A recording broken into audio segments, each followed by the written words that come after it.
Enfin, on bosse dans un milieu qui est aussi, beaucoup de gauche et en fait des gros cons, il y en a à tous les coins de rue, qui pensent d'autant plus que c'est pas des gros qui ne sont pas des gros cons parce qu'ils votent à gauche. Et alors j'ai enfin appris d'où vient le mot stakhanoviste. Merci Mona Chollet. C'était la petite connaissance en plus, que je n'espérais pas gagner et que j'ai eue gracieusement. Voilà. Est-ce que c'est moi qui suis devenue si proche de son monde à elle? C'est-à-dire que moi, je suis blanche, de gauche, féministe, parisienne, on a à peu près le même âge et que du coup, on a plein de références communes.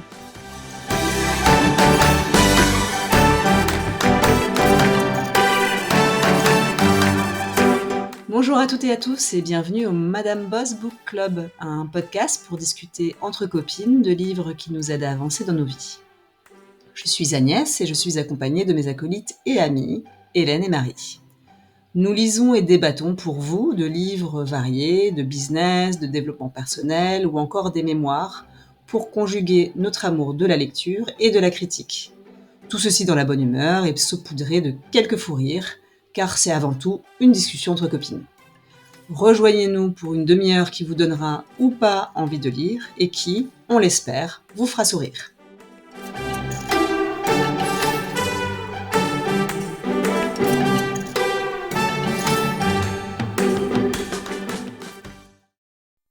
Bonjour à toutes et à tous. Cette semaine, nous avons lu Résister à la culpabilisation de Mona Chollet. Je me souviens plus exactement de qui a choisi ce livre, peut-être Marie ou moi. En tout cas, quoi qu'il en soit, nous avons toutes été d'accord immédiatement, parce qu'en tant que bonne petite féministe, on apprécie beaucoup cette autrice. Marie, est-ce que tu veux bien nous faire un petit résumé de cet essai pour commencer notre discussion? Oui, avec plaisir. J'ai tout fait faire par Claude. J'ai trouvé ce qui m'a sorti un truc très bien. Alors, Résister à la culpabilisation est un essai dans lequel Mona Chollet analyse comment la culpabilité est utilisée comme mécanisme de contrôle social, particulièrement envers les femmes. L'auteur explore la façon dont cette émotion est systématiquement exploitée pour maintenir l'ordre social établi et limiter les comportements jugés déviants. Chollet déconstruit les différentes formes que prend cette culpabilisation dans les sphères professionnelles, personnelles et sociales, tout en proposant des stratégies de résistance. Elle met en lumière comment ce sentiment, souvent présenté comme naturel, résulte en réalité de constructions sociales qui servent à perpétuer des rapports de domination. À travers une analyse féministe et sociologique, l'essayiste invite ses lecteurs à reconnaître ces mécanismes pour mieux s'en affranchir et retrouver une liberté d'action et de pensée.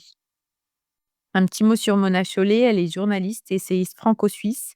Elle est née en 73 à Genève. Elle est connue pour ses essais critiques qui abordent les questions féministes et sociétales avec une perspective résolument engagée.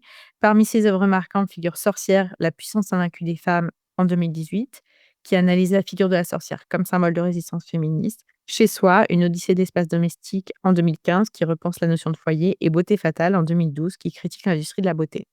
Collaboratrice du Monde Diplo, Chollet s'est imposée comme une voix importante du féminisme contemporain, déconstruisant les stéréotypes de genre et explorant l'impact du patriarcat sur la vie quotidienne des femmes. Voilà. Trop bien, merci Marie pour cette présentation et de l'œuvre et de Mona, qui est quand même devenue un peu une proue malgré elle des féministes. Passons maintenant aux questions, avec la première question qui est de savoir si on avait un peu des attentes en lisant ce livre. Et puisque, Marie et moi, on l'avait déjà acheté quand on a décidé d'en faire un podcast, on va commencer par toi, Hélène. Est-ce que toi, tu avais des attentes? Oui, bah moi j'avais plein d'attentes. C'est un livre de Mona Chollet, quoi. Alors je dois vous dire que je suis un peu triste d'avoir raté le wagon de l'achat quand j'aurais pu acheter un papier. Parce qu'il méritait des gros coups de stabilo que j'ai pas pu lui donner sur mon Kindle, quoi. Donc tristesse. Néanmoins, j'avais des attentes d'apprendre des trucs, de réfléchir à des trucs et de comment dire? D'en rajouter une petite couche, sur mes irritations féministes et mes attentes ont été comblées de ce côté-là, et alors j'ai enfin appris d'où vient le mot stakhanoviste. Merci Mona Chollet. C'était la petite connaissance en plus, que je n'espérais pas gagner et que j'ai eue gracieusement. Voilà. Ah! Incroyable. Bon, je vais enchaîner. Moi, c'était une attente un peu similaire. C'était assez simple. Moi, je voulais passer un bon moment avec un contenu de qualité, idéalement qui m'apprenne un peu quelque chose. Je veux dire, c'est plutôt réussi. J'ai pas, appris énormément, mais je pense que c'est, parce que je connaissais déjà pas mal, le et les sujets, du livre. Je m'y connais déjà pas mal en culpabilité et en et je dirais même j'ai peut-être un petit peu un master de la culpabilité et bon, j'avais déjà lu pas mal Mona, voilà et j'attendais aussi qu'il m'éclaire sur pourquoi avoir utilisé le mot culpabilisation et non culpabilité et je crois que j'ai compris, mais comme ma petite voix intérieure, elle me dit que je suis une teubée, bon, bah, je suis pas sûre, quoi. Tu culpabilises un peu d'avoir compris? Ou de pas être sûre d'avoir compris, on n'est pas sûr, on sait pas. Alors moi, je voulais, tout simplement déculpabiliser ou peut-être même déculpabiliser de déculpabiliser. Bref, j'avais besoin de lire un noir sur blanc que c'était la société qui nous obligeait à culpabiliser plutôt que, une moralité avérée ou que sais-je, en tout cas, dans la plupart des cas et voilà et je trouve que c'est fait, dans une certaine mesure, c'est-à-dire que j'ai bien compris ce qu'elle nous a dit. Après le passage à la pratique est toujours un peu plus difficile. Je pense que ça m'a apporté aussi beaucoup plus que ça, que j'ai appris beaucoup de choses sur la domination, le patriarcat, l'injustice, hein, comme quoi on n'en a jamais fini. Oh, sujet sans fin. Oui et pour avoir lu Sorcière, ça m'avait fait vraiment pareil, je trouve qu'on apprend beaucoup avec les livres de Mona Chollet et bah, alors je m'attendais à passer un bon moment dans le sens de l'écriture est intéressante, enfin le sujet est intéressant, l'écriture est fluide et tout. Après, je m'attendais pas à passer un bon moment dans le sens où on sait que les essais de Mona Chollet, c'est pas, c'est voilà, c'est des essais féministes donc et ça pue les trucs injustes, qui mettent en rage, plutôt que qui me font passer un bon moment, quoi. Voilà. Oui, effectivement, j'ai peut-être mal utilisé le bon moment. Moi, je trouve qu'elle a un style qui permet de passer un bon moment et donc ça nous permet de Mmh. transitionner subtilement vers la deuxième question qui est justement la structure et le style et je vais commencer puisque, effectivement, je trouve qu'elle a un style, pour une essayiste en tout cas, qui est très fluide et facile à lire. Et ça, pour moi, c'est appréciable parce que je peux vraiment buter comme je suis teubée, comme vous savez, sur des choses trop compliquées donc ça me permet pas d'aller jusqu'au bout alors que là, voilà, on y arrive parce que c'est agréable. La structure en elle-même, bon voilà, c'est un essai, ça il fait 260 pages, je crois. Il est découpé en chapitres, thématiques. Chaque, chapitre, il va explorer une origine ou une racine différente, d'un sentiment de culpabilité, qui est décortiqué et qui nous aide mieux à comprendre, son origine, mais aussi les conséquences, de cette culpabilité. Donc on va trouver des thèmes comme la religion, la maternité, le travail et contrairement à des livres de développement personnel, qu'on a déjà lus, les titres, sont plus chiadés, voilà. On voit que c'est une essayiste, et donc typiquement, voilà, on a des très beaux titres comme «Marche ou crève, la productivité comme mesure de notre valeur» ou encore «Et tu ne sais pas que Ève, c'est toi, être une femme, la faute impardonnable». Ça donne un peu la tonalité. Cela dit, c'est pas non plus un essai philosophique, ou sociologique super dense.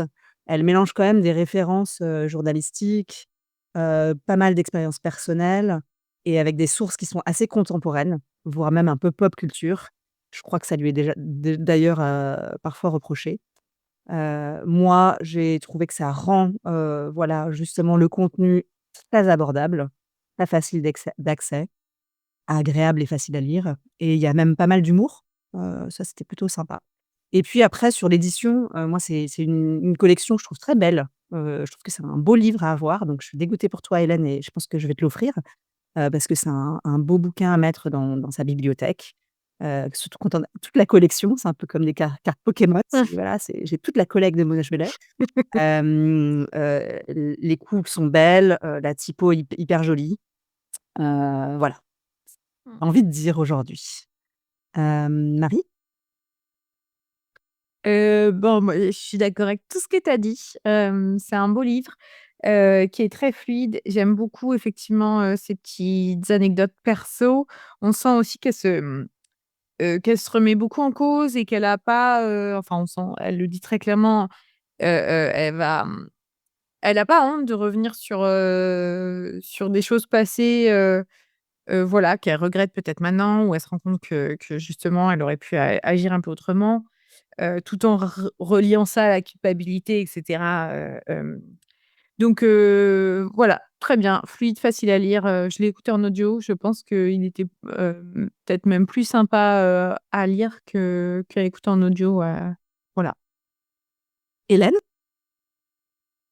Moi, je n'ai rien à ajouter, vous avez tout dit. C'est effectivement très agréable. Il y a des sources, diverses et variées et je trouve que c'est bien que ce soit un peu panaché. C'était très clair l'organisation. Une bonne lecture. Voilà. Super. Tu veux enchaîner sur la question de fond, ce que tu as aimé en particulier? Est-ce qu'il y a des choses que tu vas retenir de ce livre, Hélène? Alors, moi, j'ai noté pas mal de trucs. Alors, je vais complètement faire l'impasse sur le chapitre sur la maternité des enfants parce qu'évidemment, je me sens pas du tout concernée. Donc je n'ai pas vraiment de comment dire? De pierre à apporter à cet édifice, n'est-ce pas? Elle fait toute une 1re partie sur, le poids de l'héritage judéo-chrétien, saint Augustin, Adam et Ève et tout, que j'ai trouvé, assez parlant. En fait, en le lisant, je me suis dit: «Oui, oui, ça fait du sens, en fait, la première leçon d'Adam et Ève, on ne désobéit pas à son père, la femme est issue de l'homme» et cetera. Donc je l'ai suivi dans cette trajectoire, et puis après, il y a toute une partie sur la productivité qui m'a vraiment intéressée et qui m'a fait pas mal me questionner. Donc en gros, elle explique qu'on a une condition dans notre société, occidentale, on va dire, qu'il y a pas de salut, en dehors du travail et de la performance, quoi. Que c'est une espèce de marqueur social et de succès et de réussite et de note de valeur à l'extérieur du monde qui font que si, on réussit, on a plein de choses à faire, on a une grosse voiture et cetera, et ben, on a, un statut social et une image qui sont meilleurs. Et alors ça m'a fait poser pas mal de questions parce que j'entends tout à fait ce qu'elle dit et en même temps, ce qui m'aurait intéressée, un petit peu, c'était qu'elle, sorte un petit peu du contexte, occidental parce que moi, comme vous le savez, je vis en Asie et j'ai l'impression qu'il y a quand même une différence, entre un pays industrialisé comme la France, ou l'Europe ou les États-Unis, par exemple, versus un pays en voie de développement où moi, des mecs qui passent leur journée à fumer des clopes et boire des cafés sans aucune culpabilisation, j'en connais plein, quoi. Mais vraiment plein. Donc je me suis demandé, si c'était un truc qui était vraiment propre, voilà, à nos sociétés occidentales et ça m'a fait un peu poser la question, sachant que malgré mes 12 ans, à Bali, j'ai aussi l'impression de subir, un peu, le poids de cette culpabilisation intérieure. Moi, j'ai du mal à ne pas faire grand-chose pendant un moment, quoi, c'est sûr. Donc voilà. Mais voilà, je voulais vous questionner un peu parce que vous aussi, vous avez vécu, dans plein d'endroits différents et est-ce que ça, c'est un truc vraiment, de société moderne occidentale ou est-ce que, je fais des raccourcis? Bah, je pense qu'elle le dit, hein, que c'est bah, d'ailleurs, elle parle beaucoup des sociétés protestantistes et judéo-chrétiennes, plutôt que d'autres. Je sais j'ai il me faudrait peut-être un peu de temps pour réfléchir à ta question, mais en tout cas, moi, le sentiment que ma valeur venue du travail ne m'a jamais quittée, peu importe où j'étais. Alors, c'était peut-être pas le cas de collègues, hem mais je suis pas capable de te dire, de te faire une analyse un peu plus poussée de ça, mais en tout cas, justement, même si tu passes 10 ans à l'étranger, ta culpabilisation à toi que tu as intégrée depuis que tu étais enfant, à la vie dure, quoi. Et je suis assez d'accord, pour avoir passé, ouais, peut-être 20 ans à l'étranger dans voilà, dans tous les continents, il y a pas de, ça n c'est pas perméable, quoi. C'est, on n'est pas influencé, en tout cas pas assez peut-être, par, heu, par les non-injonctions, qu'on potentielles, hein, parce que ce que tu vois toi avec tes yeux, Hélène, est-ce que vraiment c'est ce qu'ils ressentent eux? Ce serait une bonne question quand même. Mais et je pense qu'ils ont de la culpabilisation à plein d'autres égards que nous on n'a pas. se marier par exemple ou voilà plein d'autres, injonctions qu'ils subissent. Heu, Nous, on l'a particulièrement autour du travail en tant que femmes de pays développés, pour qui je pense le travail est aussi, heu, ouais une voie essentielle de l'indépendance, quoi. Mais effectivement, je te rejoins Marie, c'est un peu complexe comme ça de nous prendre comme ça, brutes de pomme, Hélène. Mmh. Pas cool. Pas cool quoi, pas cool. Non! Désolée, désolée. Non, mais ça m'a fait réfléchir. Effectivement, je pense que tu as raison, il y a d'autres injonctions qui sont beaucoup plus fortes. Moi, où je vis, c'est l'injonction religieuse, c'est-à-dire que, personne n'a de problème à sécher le travail parce qu'il faut aller au temple, mais par contre, il faut aller au temple, quoi. Donc et je parle pas de la condition des femmes, en Indonésie en général, le schéma accepté sociétalement, c'est de se marier à 20 ans et de faire 4 gosses, quoi, et de s'occuper de la maison. Donc évidemment, sur la partie, féministe, ils sont pas, au top, quoi. Voilà, mais bref, ça m'a questionnée. Ensuite, il y avait toute une partie sur la culture un peu du surmenage dans ce même chapitre, sur apprendre à ignorer son corps et les signes de problème. Donc là, je me suis dit: «Ah ben voilà, ça c'est moi, OK, pas de problème». Donc moi, dès que dès que je bosse trop, j'ai des problèmes médicaux en tout genre. Donc elle parle de supprimer la douleur et les signes de fatigue, avec des médocs, et de l'expression très négative de s'écouter. Et effectivement, j'étais là: «Ouais, c'est vrai, c'est connoté super négativement». Donc voilà, donc ça m'a aussi, pas mal parlé. Et puis alors le dernier truc, il y a une partie quand même, il y a beaucoup de choses qui s'attaquent à la culpabilisation des femmes en général. Et donc il y a toute une partie sur le fait qu'il faut que les femmes, elles, on s'attend à ce qu'elles fassent tout, en fait. Donc qu'elles aient des enfants, qu'elles soient minces et sexy, qu'elles aient un travail, que leur intérieur soit bien tenu et cetera et cetera. Et elle dit: «C'est ce qu'on appelle tout avoir ou having it all» entre parenthèses. Et donc j'ai tout à fait, approuvé ce petit extrait qui m'a bien parlé aussi. Voilà, donc il y a pas mal de trucs qui m'ont intéressée. J'ai trouvé que c'était globalement bien construit. Après, elle nous emmène un peu dans des endroits différents et moi, ça m'a mis en lumière, ou en tout cas, ça a jeté un petit spotlight, sur certaines de mes zones de culpabilité, notamment sur la productivité, quoi. Voilà. Merci Hélène et alors je vais enchaîner.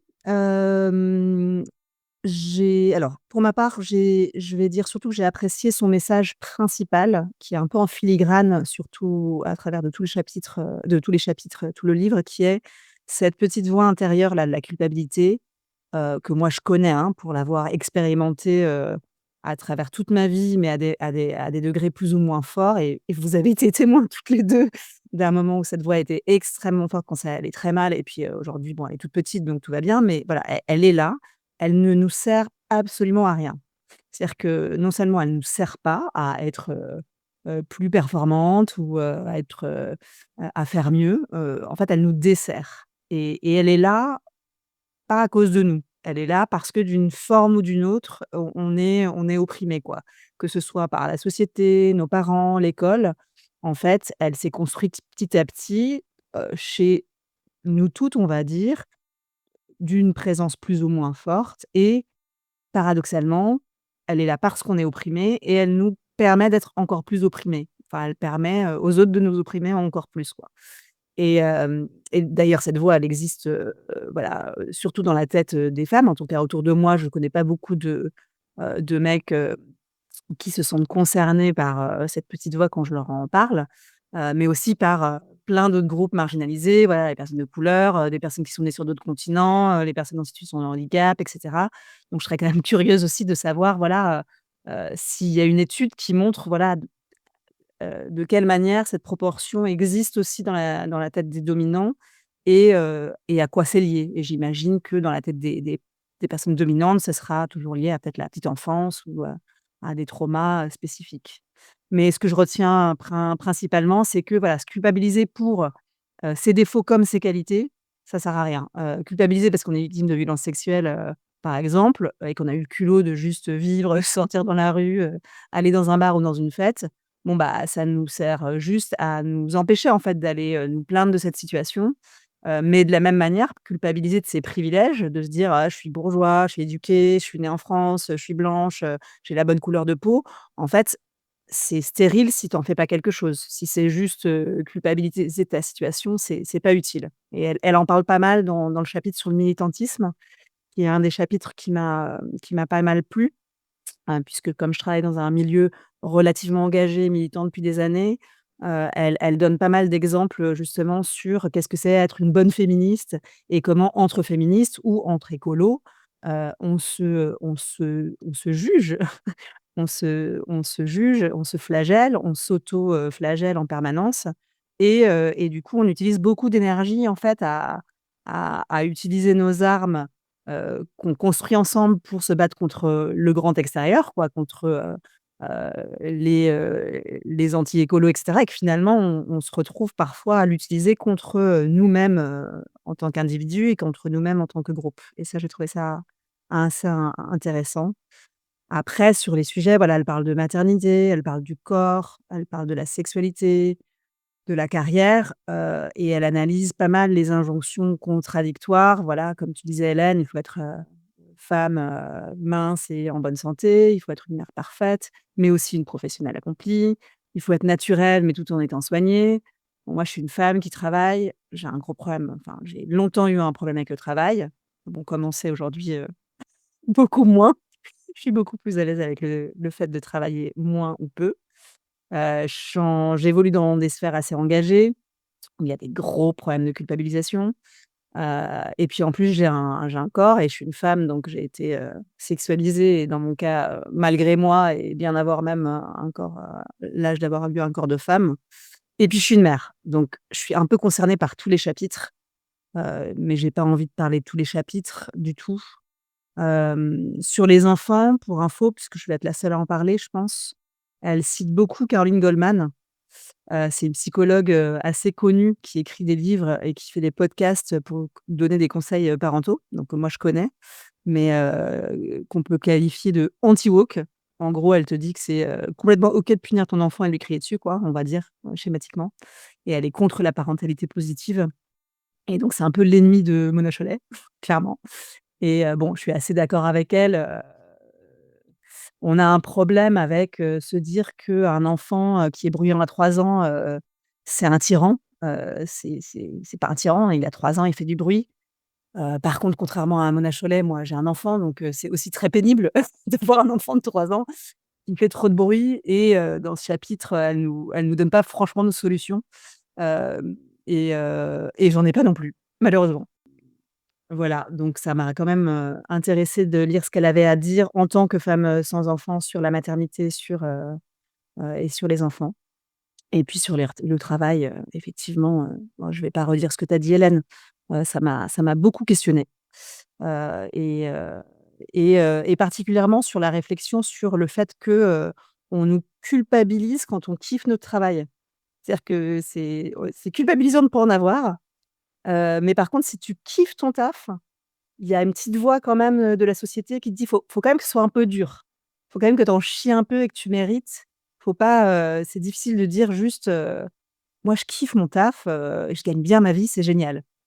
En tout cas en France, dans cette éducation judéo-chrétienne, c'est un truc, contrairement aux States, où tu peux pas dire, «J'adore ma vie, elle est trop cool, quoi». Donc ça m'a quand même donné du grain à moudre, et ça m'a permis de voir que j'avais fait du chemin quand même, parce que moi je kiffe ma vie et j'ai beaucoup plus de facilité à le dire maintenant. Avant je disais: «Ah, ils aiment bien mon travail, mais ah, j'aime bien ma situation, mais» et là je me dis: «Ah non, j'aime bien, mon taf, je crois que je le fais bien et c'est cool». Voilà. Donc merci Mona de m'avoir, permis de faire ce point sur moi-même. À toi Marie. Bah, moi, merci Mona aussi, hein. C'est-à-dire que j'en retiens que la culpabilisation, c'est effectivement, c'est inutile, mais surtout, c'est on a tellement d'injonctions tout à fait contradictoires. J'ai l'impression que son bouquin aurait pu s'appeler «Les injonctions contradictoires», que du coup, je retiens surtout qu'il y a des injonctions contradictoires, mais je sais pas encore trop qu'en faire, si ce n'est, essayer de juger un minimum et de prendre un maximum de recul. C'est vrai quand c'est juste pour toi de dire: «Bon, bah, effectivement, ne culpabilise pas de kiffer ta vie». c'est bien. Quand c'est sur des sujets du genre, est-ce que, ce qu'on disait là, soit, que tu es une femme, alors il faut que tu sois mince, il faut que tu sois belle, il faut que machin, il faut et en même temps, si tu te laisses aller, ben, tu te sens pas bien et enfin, peu importe ce que tu fais, en fait, tu culpabilises ou on va te faire culpabiliser et donc tu y a pas je trouve que contrairement à ce que disait Claude dans son résumé, je trouve qu'il y a pas énormément de solutions et de propositions pour s'en sortir. En même temps, ça je trouve ça me fait un peu mal de dire ça parce que c'est Mona et que j'ai pas envie de critiquer. Heu, Son bouquin est indispensable. Il faut qu'il soit là et il faut qu'il nous dise ça et je pense que ça fait pas longtemps que je l'ai fini, mais sur les quelques jours où j'ai vécu avec riche de ce bouquin de Mona Chollet en plus, effectivement, je me remarque plus à culpabiliser ou pas d'ailleurs et où j'arrive plus à me dire: «Non mais laisse tomber, encore une injonction contradictoire, ça ne sert à rien». Donc voilà, ça c'est ce que j'ai bien aimé et j'ai aussi beaucoup aimé le chapitre sur le travail parce que j'aime bien travailler aussi. J'aime bien demander aussi de l'argent et elle nous fait aussi un petit chapitre sur le fait qu'on nous fait culpabiliser, de demander une augmentation. C'est tout. Merci Mona. Bah, merci Marie et à la fois tu as répondu pas mal à une partie de ce qu'on n'a pas aimé de ce livre, j'ai l'impression. Mmh. Oui, désolée. En tout cas, je vais non, mais c'est pas un problème puisque du coup, ça me permet d'enchaîner dans le sens où moi, ce que je peux lui reprocher justement, c'est qu'il y a pas vraiment de conclusion. Enfin, il y a pas beaucoup de solutions. Alors peut-être que c'était une attente, qu'on n'aurait pas dû avoir, qu'elle nous présente des solutions puisqu'elle nous a jamais promis, hein. Elle nous a jamais Mmh. promis de nous donner les clés pour se sortir de ces injonctions-là. Hélène n'est pas d'accord. Hélène Ah, n'est pas d'accord. Bah, en fait, moi, je suis d'accord avec ça, mais en fait, moi, ce qui m'a gênée, c'est que le titre, c'est «Résister à la culpabilisation» et donc j'attendais quelques pistes de résistance de sa part. Je me dis: Elle va nous dérouler tout son truc. Je suis d'accord avec la majorité, ça fait sens et cetera, mais en fait, il y a pas de piste de réflexion pour aller vers la solution. Alors je m'attendais pas à ce qu'elle me donne une petite grille toute faite, en disant: «Quand tu veux culpabilise à propos de ça, fais ça», parce que bon, c'est quand même pas, un livre de développement personnel américain. Mais, je m'attendais quand même à ce qu'il y ait un peu des pistes de réflexion pour, justement sortir de cet état et en fait, c'est un des points qui m'a cruellement manqué, je dois vous le dire. mmh. Ouais, bah, c'est je me demande, est-ce que ce serait pas, du coup, quelque part parce que je pense qu'elle-même, elle n'a pas les solutions et d'ailleurs, elle-même, elle voilà, elle écrit ce bouquin sur résister à la culpabilisation et elle nous donne plein d'exemples personnels où elle vient, voilà, s'excuser d'avoir, bitché sur, Sophie Fontanelle, voilà, elle culpabilise quand même, enfin, ou en tout cas, elle nous donne, des éléments de langage qui nous poussent à croire que quand même elle a une forme de culpabilité, présente qu'elle n'a pas complètement réglée ou elle règle dans le bouquin en l'écrivant. Je sais pas. Mais peut-être que c'est cette réflexion qui nous pousse à régler le sujet. Comme tu dis Marie, on peut on sera jamais, parfaite puisque ça n'existe pas. On sera toujours dans ces injonctions et alors peut-être la solution, c'est d'être aware à la Jean-Claude Van Damme, d'être un peu plus consciente et de pouvoir identifier les moments où on se retrouve dans ces injonctions et on se retrouve avec ce poids de la culpabilité et à se dire: «Ah tiens, je le note, j'en prends conscience» et ça l'aidera peut-être à me traverser sans trop m'affecter. Je ne sais pas, je pose ça là comme ça. Peut-être. C'est une, bonne question. Moi, c'est le truc principal qui m'a gênée et il y avait un autre petit truc qui m'a quand même un peu chatouillée, je dois vous le dire. Donc il y a toute une partie sur, l'engagement écologique, qui est un sujet qui me tient à cœur comme vous également et donc elle parle en gros son propos, c'est de dire que les petits gestes du quotidien que les gens font pour, et protéger l'environnement et un peu se donner bonne conscience, pas de plastique, une brosse à dents en bambou, machin, ça ne sert à rien face au lobby des industriels et je suis assez d'accord avec elle. Malgré même si je fais toutes ces choses-là, évidemment. moi, je passe mon année à offset, mon aller-retour en France, quoi, pour mon empreinte carbone. Donc voilà. Mais en gros, sa solution à ça, ce qu'elle propose, elle, c'est qu'elle dit: «La seule solution par rapport à ça, c'est l'activisme classique. C'est d'aller chercher de l'information, mobiliser, organiser, pour que ce soit les consommateurs, versus les lobbies». Mais je pense que ça, c'est difficile ou impossible à beaucoup de gens et donc j'ai trouvé un peu décourageant son propos sur, les petits gestes de tous les jours qu'on essaye de faire bien. Alors que pour, certaines personnes ou beaucoup de gens qui n'ont pas le temps, l'envie, les ressources ou la connaissance de devenir des militants, plus engagés et ben, en fait, c'est un début, quoi. Donc j'ai trouvé que ça voilà, ça n'allait pas, ça donnait pas forcément une bonne injonction de ce côté-là, quoi. Si je peux rebondir, enfin, utiliser un peu ton propos pour rebondir sur une des choses qui m'a un peu chafouinée. Globalement, ça pour moi, ça m'a donné le sentiment d'une écriture qui partait vraiment, d'une personne, voilà, de son âge, blanche, parisienne et cetera, et avec un espèce de un peu un sentiment d'entre-soi dans ce livre, parce qu'elle parle pas mal d'elle. Heu, elle utilise beaucoup, en fait, ses propres exemples pour illustrer son propos. Puis sur les sujets qu'elle maîtrise pas, typiquement, elle a pas d'enfant et elle en veut pas. Bon, elle le dit, qu'elle s'est appuyée sur des témoignages de ses amis à elle.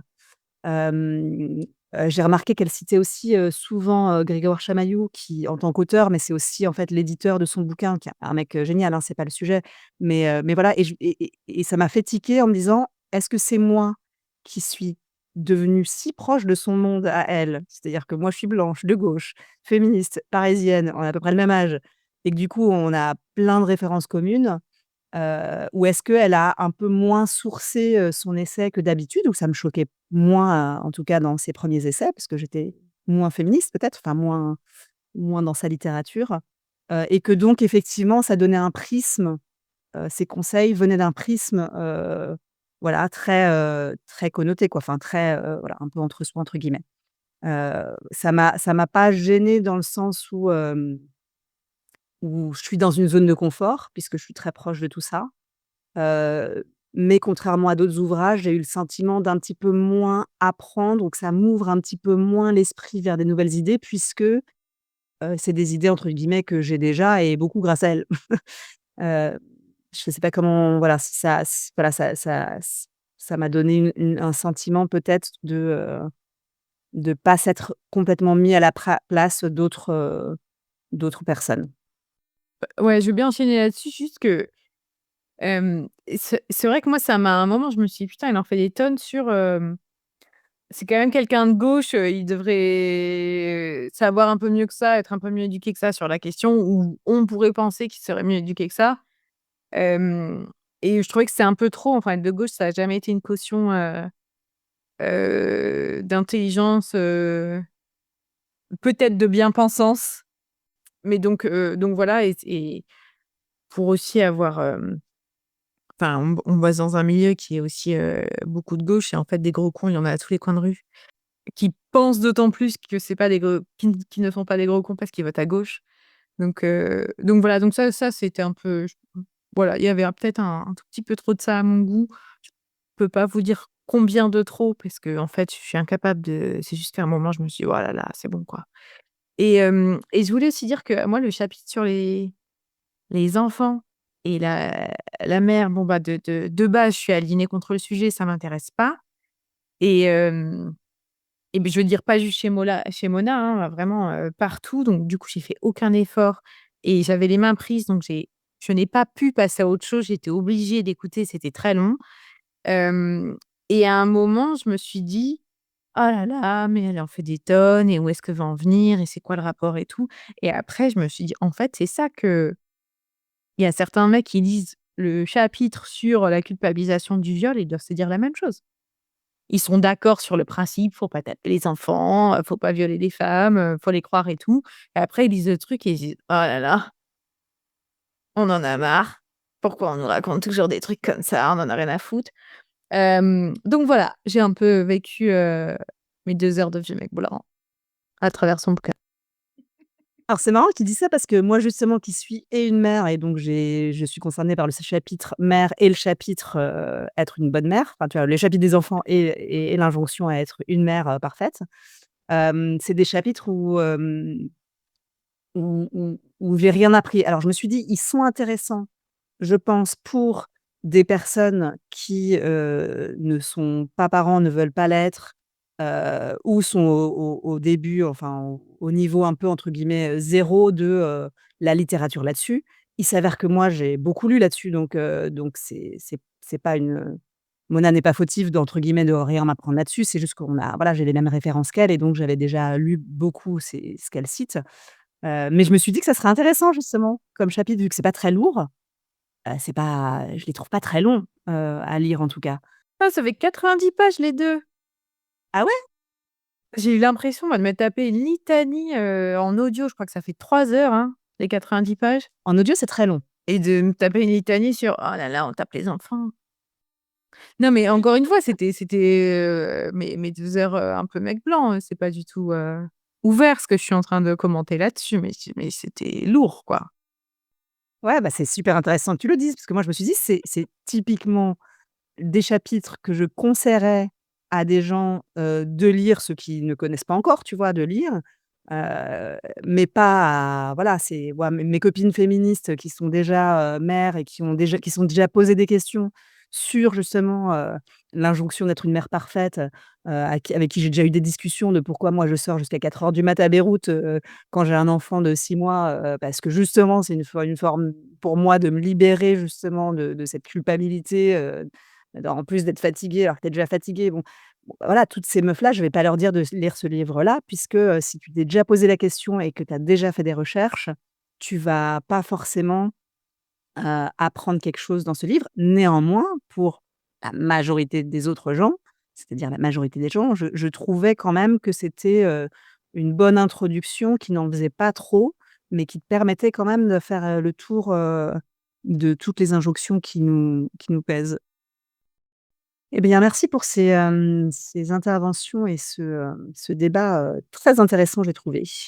Maintenant, nous arrivons à la fin de ce podcast, et à notre question de conclusion habituelle qui est, qu'est-ce que vous recommandez de faire avec ce livre? Ou plus concrètement, qu'est-ce qu'on va faire, de ce livre? Et si je comprends bien, on a 3 supports différents, donc on a de l'audio, du Kindle et du papier. Marie? Alors moi, je l'ai acheté en papier aussi parce qu'on peut lui donner de l'argent à Mona Chollet. Hem, je faut le filer aux gens, faut leur offrir tout ça, je me mets pas de restrictions. Je pense que de toute façon, il y a que les gens intéressés qui l'ouvriront. Tout à fait. Malgré sa belle couverture.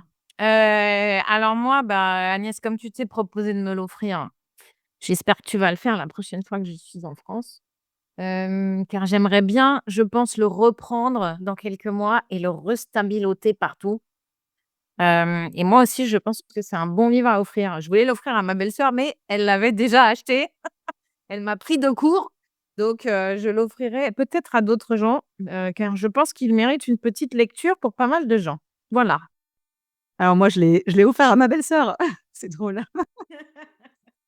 Moi, donc je l'avais acheté, et je le lisais, au moment de partir aux fêtes de Noël, donc je l'ai emmené avec moi à Noël et il m'a un peu sauvé la life au moment où, j'étais immédiatement enfermée dans une voiture avec un homme, qui insultait des femmes au volant, donc je me suis dit: «Merci Mona d'être avec moi».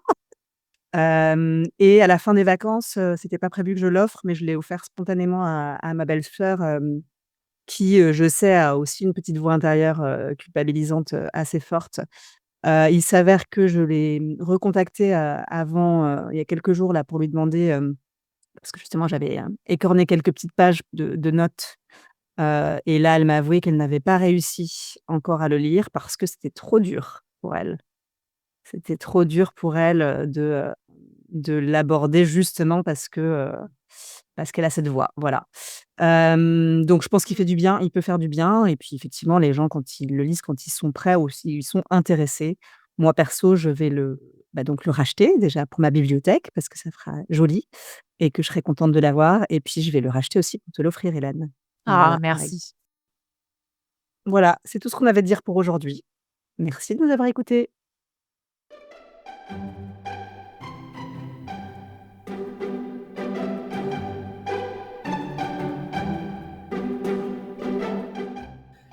Merci de nous avoir écoutés. Nous espérons que vous avez aimé cet épisode.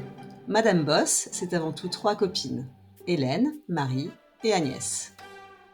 Moi, c'est Hélène. Je suis la Madame Boss qui travaille 60 heures par semaine, mais qui essaye de s'en sortir, tout en réfléchissant à mes prochains business. Je lis des tonnes de livres et j'adore les stabiloter. Moi, c'est Marie.